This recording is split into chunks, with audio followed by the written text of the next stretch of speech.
तो चलिए अब चर्चा करते हैं बजट को लेकर। दरअसल देश की वित्त मंत्री निर्मला सीतारमण ने आज संसद में मोदी सरकार की दूसरे कार्यकाल का अंतिम संपूर्ण बजट पेश किया।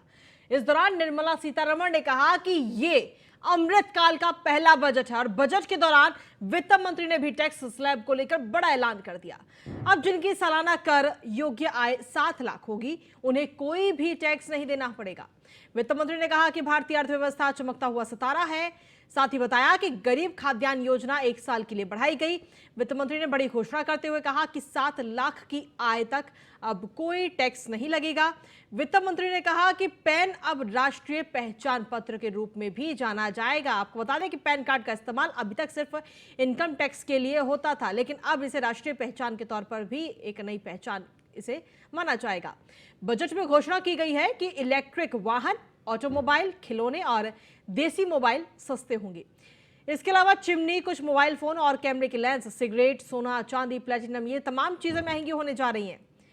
वित्त मंत्री ने आगे कहा कि 2014 से सरकार के प्रयासों ने सभी नागरिकों के जीवन को बेहतर बनाया। प्रति व्यक्ति आय दोगुनी से अधिक बढ़कर 1,97,00,000 रुपए कर दी गई और इन 9 वर्षों में भारतीय अर्थव्यवस्था आकार में 10वें से 5वें स्थान पर पहुंच गया। वित्त मंत्री ने तमाम बातें कही और घोषणा की कि युवा उद्यमियों द्वारा कृषि स्टार्टअप को प्रोत्साहित करने के लिए कृषि कोष बनाया जाएगा। पर्यटन को बढ़ावा देने के लिए मिशन मोड पर काम किया जाएगा। तो कुल मिलाकर हर वर्ग को साधने की कोशिश आज वित्त मंत्री के द्वारा इस बजट के जरिए की गई, लेकिन कितना साध पाए और कितना नहीं, इसको लेकर आज करेंगे चर्चा।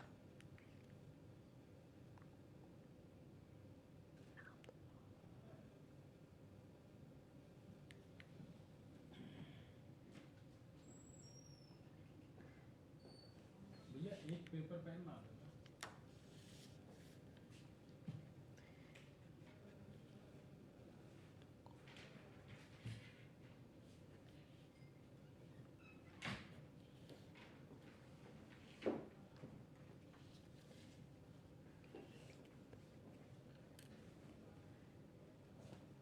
तो जिस तरीके से देखा जाए तो आज देश का 75वां बजट आज पेश किया गया और इसमें कोशिश तो सरकार की तरफ से यही रही कि हर वर्ग को कुछ ना कुछ राहत दी जाए, फिर चाहे महिलाओं की बात हो, युवाओं की बात हो, या फिर व्यापारियों की बात हो, या जो नौकरी पेशा वाले लोग हैं उनकी बात हो, किसानों की बात हो। हर तरफ से कोशिश की गई लोगों को साधने की, लेकिन कितना साध पाए और कितना नहीं, ये तो खैर देखना होगा और इसी पर आज करेंगे चर्चा। हमारे साथ तमाम मेहमान इस वक्त जुड़ रहे हैं। सबसे पहले भारतीय जनता पार्टी के प्रवक्ता कृष्ण मोहन पांडे हमारे साथ अब से कुछ ही देर में जुड़ेंगे और किसान यूनियन के राष्ट्रीय अध्यक्ष चौधरी सवित साहब हमारे साथ जुड़े हुए हैं। चौधरी सवित साहब, आपका स्वागत है न्यूज़ 1 इंडिया पर। वरिष्ठ पत्रकार के तौर पर वरिष्ठ पत्रकार के तौर पर पीयूष पंत हमारे साथ जुड़े हुए हैं। पीयूष जी, आपका भी बहुत बहुत स्वागत है। टैक्स कंसल्टेंट के तौर पर राजीव आहूजा हमारे साथ जुड़ रहे हैं और असिस्टेंट एडिटर के तौर पर हमारे साथ में मृत्युंजय साधक हमारे साथ इस वक्त जुड़ रहे हैं। सबसे पहले पीयूष पंत जी, आप ही के पास में आना चाहूंगी। कुल मिलाकर आज के इस बजट में क्या नजर आ रहा है आपको, कैसे आप इसे देखते हैं? क्या वाकई जो सरकार कह रही है कि सबका साथ सबका विकास, आज के इस बजट में सबका ध्यान रखा गया, तो क्या ध्यान रखा गया है? आम जनता के लिहाज से क्या नजर आता है आपको? देखिए, सरकार कह तो रही है और सरकार इसको ड्रीम बजट भी कह रही है और मैं तो ताज्जुब मुझे होता है कि हर साल सरकार जो हर बजट को जो है एक ड्रीम बजट कहती है जी। और तो कितने ड्रीम बजट हैं उनके। तो ये भी मुझे लगता है कि सरकार अलंकृत करके चीज़ों को पेश करती है और वही हम इस बजट में भी देख रहे हैं।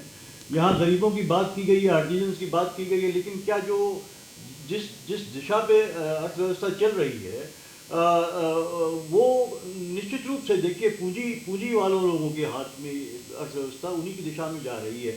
चाहे सैलरी चार्ज भी आप देख लीजिए, जो उन्होंने न्यू टैक्स रिजीम में 7 लाख का जो छूट की सीमा रेखा बना दी है जी, वो भी जो है देखिए जिसकी आमदनी है अच्छी है, जो सैलरी मिलती है उसको कम से कम जो है 16, 17, 18, 20 लाख रुपया जो कमा रहा है सालाना, वो जो है तो वो उसके लिए तो है अच्छी बात है वो। लेकिन जो कम सैलरी कमा रहा है उसके लिए जो है कि जो बचत होगी फिर वो कहीं बचत वो कर नहीं पाएगा। उसको कोई जो पहले रिबेट मिलती थी और वो एक फोर्स्ड बचत होती जो उसके भविष्य में काम आती थी, मैंने पहले भी आपसे चर्चा में ये बात कही थी, तो वो कहीं ना कहीं जो है कि वो जो इंसेंटिव था बचत करने का वो खत्म हो रहा है और हर आदमी को जो है बाजार के हवाले छोड़ा जा रहा है। तो निश्चित रूप से दूसरा इंश्योरेंस कंपनीज के लिए एक इससे जो है काफ़ी डिजेक्शन वाला मामला है, क्योंकि आपने इंश्योरेंस भी जो एक इंसेंटिव मिलता था, लोग हेल्थ इंश्योरेंस कराते थे, उसमें भी जो है रिबेट मिलता था, हाउसिंग लोन पे मिलता था, वो तमाम जी। चीज़ें अब लोगों के लिए मायने नहीं रखेंगी, क्योंकि कोई फ़ायदा उसका नहीं मिलेगा। तो और एक तरह से आप उनको फोर्स कर रहे हैं कि नए टैक्स रिजिम में आए, तो ये कोशिश तो हुई है कि सबको कुछ न कुछ दिया जाए, लेकिन मुझे लगता है कि सबसे ज़्यादा फायदा इसमें मिलना है। अब जाके किसानों की अगर हम बात कर लें तो जी। जो है कि बड़े जो किसान हैं उनके लिए, जो कॉरपोरेट्स हैं, जो वेयर हाउसेज वगैरह की जो बात की गई है, मैं तो ये सोच रहा था कि शायद सरकार इसमें वेयर हाउसेज की ज़रूरत है निश्चित रूप से किसानों को, और जगह जगह है ज़रूरत है, क्योंकि वो बिल्कुल। रीच उनकी नहीं है, और जो जो कैपिटलिस्ट जो पूंजीपति है, जो वो वेयर हाउस बनाता है, वो अपने हिसाब से उससे काम करता है और अपने हिसाब से वहाँ पे अनाज को रखता है और अपने हिसाब से मनमानी जो है वो वसूलता है वो किसानों से और शोषण करता है। तो निश्चित रूप से किसानों को चाहिए स्टोरेज के लिए और मार्केटिंग की सुविधा जी। चाहिए तमाम, लेकिन सरकार की तरफ से ये होनी चाहिए, न कि जो है प्राइवेट सेक्टर को आप उसमें सुविधा दें, छूट हाँ। दें और उसके हवाले किसान को कर दें आप। तो इसी तरह मुझे ठीक है। देखिए बेरोजगारी को लेकर जो मुझे लगता है कि कोई बहुत ज़्यादा इस बजट में दिखाई नहीं दे रहा जहाँ पे कि रोजगार निर्माण हो सके। जी। पूंजी निवेश जो हो रहा है वो बड़े बड़े प्रोजेक्ट्स में हो रहा है, और वो कितने और ख़ासकर देखिए टेक्नोलॉजी वाले प्रोजेक्ट हैं जो उनमें हो रहा है, हाँ। वो कितना लोगों को, आम आदमी को कितना रोजगार देंगे। जैसे प्रधानमंत्री जी ने आर्टिजन की बात करी, लोगों की बात करी जो मजदूर हैं, इन लोगों की बात करी जो कौशल, उनके कौशल विकास की बात करी, लेकिन उनके लिए कितना काम जनरेट हो रहा आप देखिए, ये भी देखने की बात होगी। क्योंकि देखिए जब से आपने नोटबंदी करी, उसके बाद जब से आपका ना लॉकडाउन हुआ, उसके बाद से पूरी अर्थव्यवस्था इस तरह से जो है खासकर अनऑर्गेनाइज सेक्टर के लिए बहुत बुरी तरह से छिन्न भिन्न हो चुकी है और वो अभी भी रिकवर नहीं कर पाए। ऊपर से आपने मनरेगा का बजट कम कर दिया है, तो बात तो आप सबकी कर रहे हैं, लेकिन इसका फायदा किसको मिल रहा है? अब आप देखिए जैसे कैपिटल गेन्स टैक्स है, उसमें राहत दी गई है, उसको बहुत डिमांड थी, तो कैपिटल गेन्स वाले बड़ी बड़ी राशियां जिनकी होती है जो इन्वेस्ट करते हैं और फिर वो बॉन्ड लेते हैं, तो वो तो एक तरह से एक वर्ग है जो देखिए जो बेटर ऑफ है वर्ग, हाँ। उसके मुझे लगता है उसकी दिशा में ये बजट दिखाई दे रहा है, न कि जो है एक आम आदमी जो है जो जद्दोजहद के साथ जो अपनी कमाई करता है, कुछ जी। बचत करने की कोशिश करता है। एफडी देखिए, एफडी वगैरह के रेट में कहीं कोई कुछ नहीं बात कही गई है, किस तरह से लगातार एफडी के रेट लगातार कम हो रहे हैं। हाँ, उन्होंने एक महिलाओं के लिए एक अच्छी बात कही है, लेकिन उसको सीमित कर दिया है 2 साल के लिए।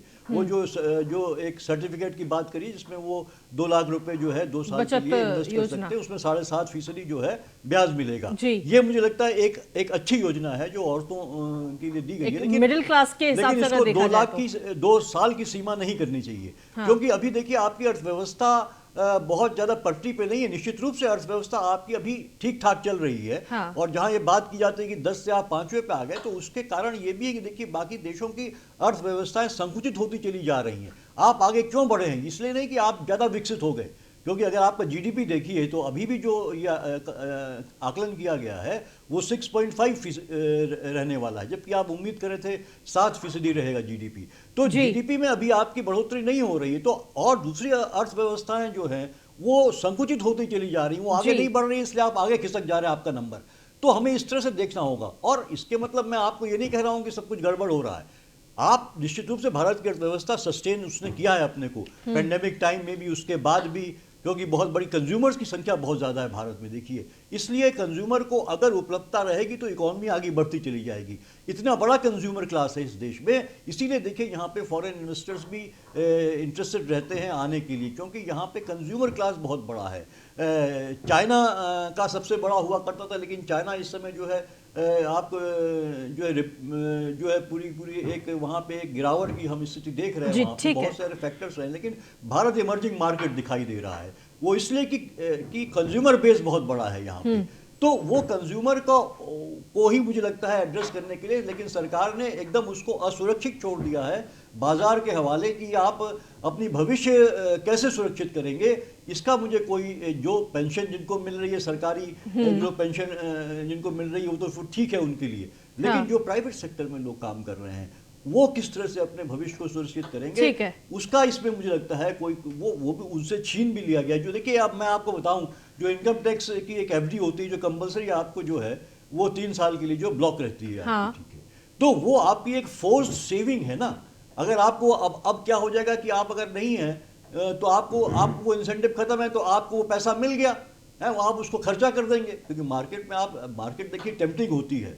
कभी कभी आप जो है नॉन एसेंशियल आइटम्स पे या जो जिसकी जरूरत भी नहीं है उस पर खर्चा कर देते हैं, तो बाद में आपको दिक्कत होती है। तो सेविंग्स भी बहुत ज़रूरी है, तो सेविंग्स को एनकरेज करने का इसमें मुझे कोई इस बजट में इस तरह के कोई जी। इंसेंटिव दिखाई नहीं दिए, उपाय ठीक दिखाई है। नहीं दिए। चलिए इसको लेकर और आगे चर्चा करेंगे, हमारे साथ में टैक्स कंसल्टेंट भी जुड़े हुए, लेकिन उससे पहले कृषि को लेकर थोड़ा सा बात कर लेते हैं, किसानों को लेकर बात कर लेते हैं। हमारे साथ में चौधरी सफेद साहब जुड़े हुए हैं।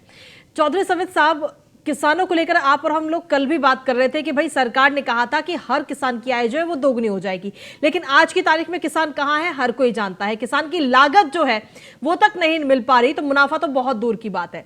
अब ऐसे में किसानों को उभारने के लिए या और ज्यादा से ज्यादा संख्या में युवा किसानी क्षेत्र में जाएं, खेतों में जाएं और अपने नई नई टेक्निक्स को लेकर के आए, तो ऐसे में सरकार की तरफ से एक बड़ा ऐलान किया गया कि कृषि कोष भी अब सरकार लेकर आएगी। तो क्या इससे आगे आने वाले समय में फार्मिंग सेक्टर में थोड़ा बहुत फायदा आपको नजर आता है?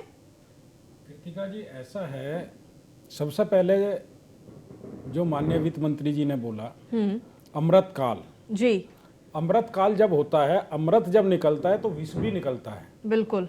और इस बजट में जो अमृत था वो उद्योगपतियों को दे दिया और जो विष है वो किसानों को दे दिया। इसका सीधा साधा है कि किसानों को कर्ज दिया जा रहा है ताकि उनको नीलाम किया जा सके। 20 लाख करोड़ हम किसानों को कर्ज देंगे और 10 लाख करोड़ उद्योगपतियों का माफ करेंगे। मतलब जो अमृत होगा वो उद्योगपतियों को देंगे और जो विष होगा वो किसानों को देंगे। दूसरा, किसान के लिए कुछ नहीं किया इन्होंने। जीएसटी कृषि यंत्र पर खत्म नहीं की।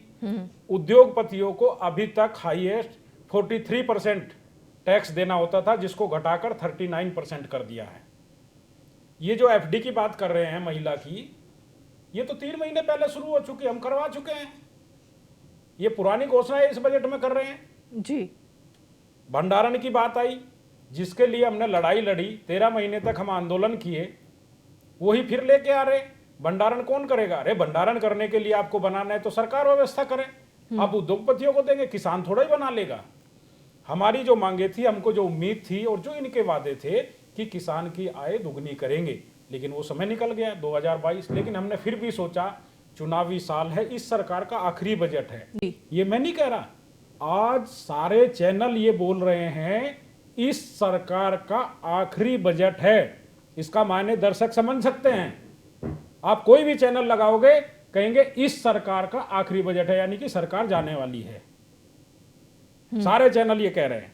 दूसरा, हम पूछना चाहते हैं, अगर आप मिनिमम सपोर्ट प्राइस किसान को नहीं दिला पा रहे हैं तो मैक्सिमम जो होता है उसके लिए किसान को बाध्य करते हैं यूरिया खरीदने के लिए, कृषि यंत्र खरीदने के लिए, बीज खरीदने के लिए, और उसकी फसल का समय पर भुगतान नहीं होता है और उसको उचित दाम नहीं मिलता है। जी। आप आज देखिए, वर्ल्ड में भारत की इकोनॉमी सबसे अच्छी है, ये सरकार चिल्ला चिल्ला कर खुद कह रही है। हम पूछना चाहते हैं, किसके दम पे ये इकोनॉमी अच्छी है? जब कोरोना काल आया, सारे देश डूब गए, भारत क्यों बचा? क्योंकि भारत के उद्योगपति अपने घरों में बैठे थे और हमारी जीडीपी जब माइनस में जा रही थी, उस वक्त किसानों ने खेत में काम किया और 3.5% की ग्रोथ खेती से हमारी जीडीपी को मिली। और उस किसान को क्या मिला? पिछले दरवाजे से काले कानून, वो लंबी लंबी कीले, वो नुकीले तार, वो पानी की बौछारें और वो सड़कों में गड्ढे। अरे ऐसा तो अंत अंग्रेजों ने भी नहीं किया था कभी। तो ये सरकार किसान को विष देने का काम कर रही है। हाँ। ना ही इन्होंने कोई रणनीति बनाई बिजली को लेकर, ना जीएसटी को लेकर, ना एमएसपी को लेकर। सम्मान निधि ये कह रहे थे, सम्मान निधि दे रहे जी। हमारी जेब से हमारा पैसा निकाल के, 100 रुपए निकाल के हमको 2 पैसे देकर कहते हैं हम सम्मान किसान निधि दे रहे हैं। जब इनकी सरकार आई, डीजल का क्या भाव था? 50 से 55 रुपए, आज 90 प्लस है। बिजली का रेट जो था वो हमारा 350 रुपए नलकूप का आता था, आज 1100 से ऊपर आता है। लेकिन जब देखिए कल भी हम लोग चर्चा कर रहे थे तो कल भी यही बात हो रही थी, क्योंकि जो बीजेपी के प्रवक्ता उस टाइम हमारे साथ बैठे थे वो कह रहे थे कि हम किसानों को और नई टेक्निक से जोड़ रहे हैं ताकि उनकी आय और ज्यादा बढ़ सके। हम जोड़ रहे हैं, लेकिन कब तक? आखिर सवाल वही है कि आखिर किसान की आय को दोगुनी कृतिका करने की जी, बात हो रही है, 10 लेकिन साल कब? में 10 साल में जो इन्होंने जोड़ा, हाँ। उसका नतीजा ये हुआ कि किसान की आय 35% तक माइनस में जा चुकी है। तो आप क्या सिखा रहे हैं? उद्योगपतियों की तो आय बढ़ रही है। आप जी। ये बताइए, भारत की 70% आबादी के पास जो पूंजी है, भारत के वो 2 आदमियों के पास है।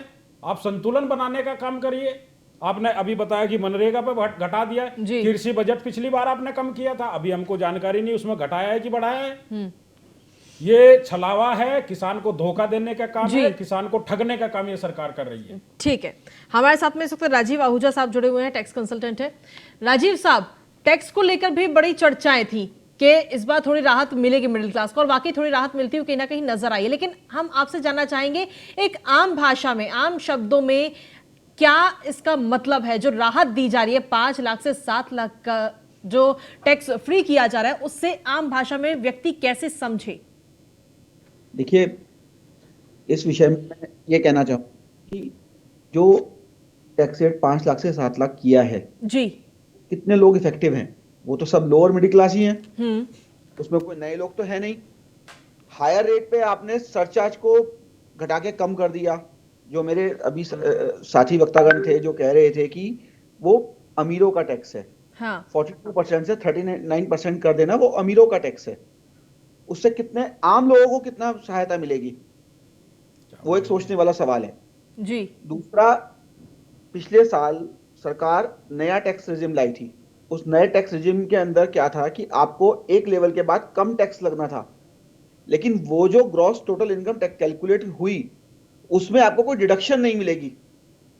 हम लोगों को सबको पता है कि हमारे को बहुत सारी डिडक्शन मिलती हैं, मेडिकल पॉलिसी कराने की, इंश्योरेंस पॉलिसी जी। कराने की, सेविंग को प्रमोट करने की। हम्म।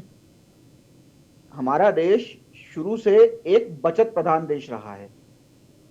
जी। जो हम लोगों ने इतना रिसेशन हर जगह देखा, या आज की डेट में भी हमारे सीनियर सिटीजन लोग बिना किसी की सहायता के आज भी वो लोग सम्मान के साथ अपनी जीवन यापन कर रहे हैं, बिकॉज ऑफ बचत।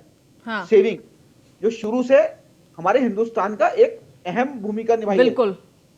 तो उस सेविंग को करने के लिए आपको कुछ डिडक्शंस मिलती थी, बट जैसे ही आप नए टैक्स सिस्टम में जाते हो तो वो आप डिडक्शंस क्लेम नहीं कर सकते।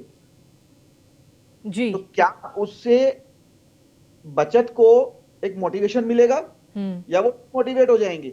आज से 10 साल बाद जब बचत नहीं होगी तो क्या होगा?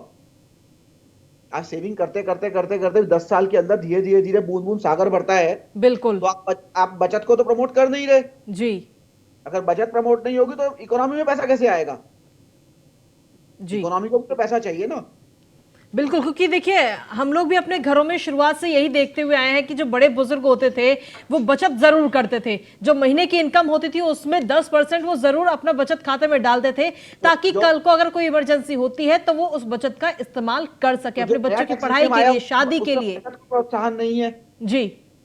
और जो ये नया टैक्स रिजिम आया था, उस नए टैक्स रिजिम को पिछले साल लोगों ने ऑप्ट नहीं किया। इस साल उन्होंने कहा कि जो नया टैक्स रिजिम है वो डिफॉल्ट रिजिम है। अब आपको चूज करना है कि आप पुराने में जाना चाहते हो। अपनी रिटर्न फाइल करते हुए आपको चुनना पड़ेगा कि आप पुराना रिजिम ले रहे हो या नया रिजिम ले रहे हो। नया तो बाय डिफॉल्ट आपको दे दिया उन्होंने। बिल्कुल। और जिस तरह से उन्होंने टैक्स रेट में चेंजेस किया कि हाँ। 6 लाख तक कोई टैक्स नहीं लगेगा, 9 लाख तक 5% लगेगा, 12 तक 15 लगेगा, तो सरकार एक तरीके से नया टैक्स रिजिम ही प्रमोट कर रही है। तो यानी कि एक आम व्यक्ति के लिए कोई खास बात नहीं है जो सरकार लगातार चीख चीख के कह रही है कि हमने इतनी छूट दी, हमने हर वर्ग का ध्यान रखा। कोई खास ध्यान नहीं रखा है अगर असल भाषा में समझे तो। इस बजट में एक चीज बहुत अच्छी करी जो मैं आपके माध्यम से सबके सामने लाना चाहूंगा, प्लीज। कि सरकार ने कोऑपरेटिव सोसाइटीज जो मैन्युफैक्चरिंग करेंगी और उस पे उन्हें जो प्रॉफिट होगा, जो टैक्सेबल इनकम होगी, उस पे टैक्स रेट 15% कर दिया। पहले कोऑपरेटिव को एओपी की तरह पूरा हायर टैक्स रेट देना होता था 42% जाकर के, तो उसको उन्होंने चेंज करके उन्होंने कहा मैन्युफैक्चरिंग में 15% लगेगा। जी। अभी मेरे साथी वक्ता ने बिल्कुल सही कहा कि एक मेन तबका जो कृषक है या जो आम आदमी गांव में बैठा है, जी। वहां पे हम लोगों ने देखा है कि कोऑपरेटिव सोसाइटीज ही आज तक अपने आप को आगे बढ़ाती गई हैं। सबसे बड़ा एग्जांपल हमारे सामने अमूल, जी बिल्कुल। वो भी एक कोऑपरेटिव सोसाइटी है, एग्रीकल्चर से जुड़ी हुई है। जी। किसान की आय कैसे बढ़ेगी? जी। दो तरीके हैं बढ़ाने के, या तो एमएसपी बढ़ा दिया जाए, हाँ। या उनको एक नए तरीके दिए जाए। जी। राजीव जी, तो कोऑपरेटिव सोसाइटीज के जरिए आज की डेट में किसानों के ग्रुप सब मिलकर के सोच सकते हैं कि किस तरह से कृषक उपज को मैन्युफैक्चरिंग यूनिट में जाकर के लोअर टैक्स रेट से एक ठीक है। बड़ी राजीव जी, हम तो पूंजी को मांग इकट्ठा ये किया करते हैं जाए, जो तो एमएसपी है उसी को सहायता से। गारंटीड कर दो, बढ़ाने की भी मांग नहीं कर रहे हैं। हम तो कहते हैं जो एमएसपी है आप ये घोषणा कर दो, अगर उससे कम कोई खरीदता है तो उसको हाँ। सजा का प्रावधान हो। ये तो उसको भी करने को तैयार नहीं है, बढ़ाना तो बहुत बड़ी बात है। जी देखिए उसके ऊपर तो मैं कमेंट नहीं कर पाऊंगा। आपकी बात सही है। चलिए ठीक है।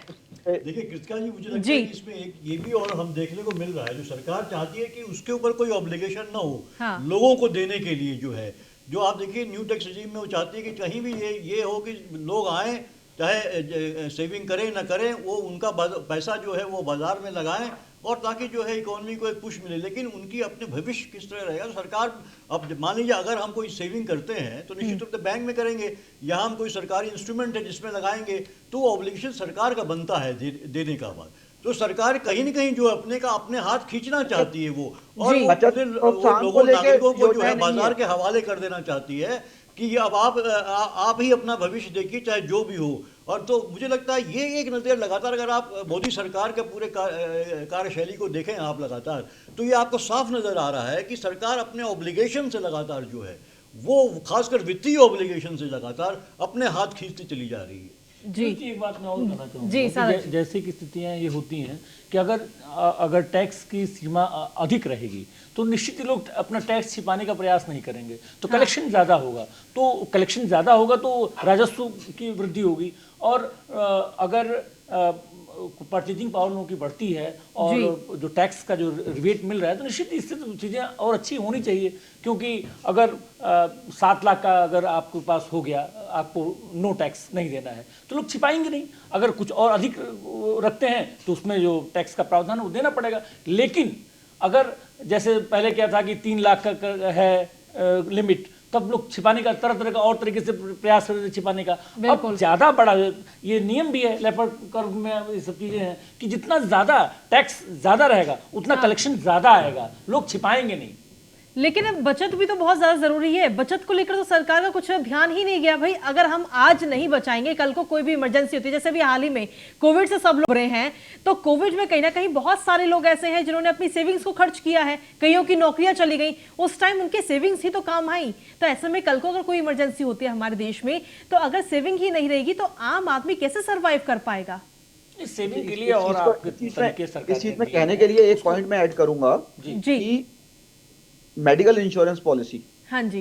जब आप लेते हैं तो आपको उसकी डिडक्शन मिलती है, नए टैक्स रेजिम में उसकी डिडक्शन नहीं मिलेगी। तो जो, और दूसरा, अगर 1000 लोग या 1 लाख लोग पॉलिसी ले रहे हैं, उसमें से मुश्किल से 2% भी क्लेम पॉलिसी नहीं होती। आप साल दर साल आप अपनी पॉलिसी का प्रीमियम अदा करते हैं, लेकिन क्लेम नहीं होते। क्लेम एक रेयर केस में आते हैं। तो उस पॉलिसी को कराने का एक बहुत बड़ा मोटिव होता है कि रिस्क कवर करने के साथ साथ दूसरा मोटिव होता है कि कुछ मुझे टैक्स की बचत हो रही है जी। टैक्स तो की जो बचत जी प्रोत्साहन चाहिए वो कम होगा इसमें। जी।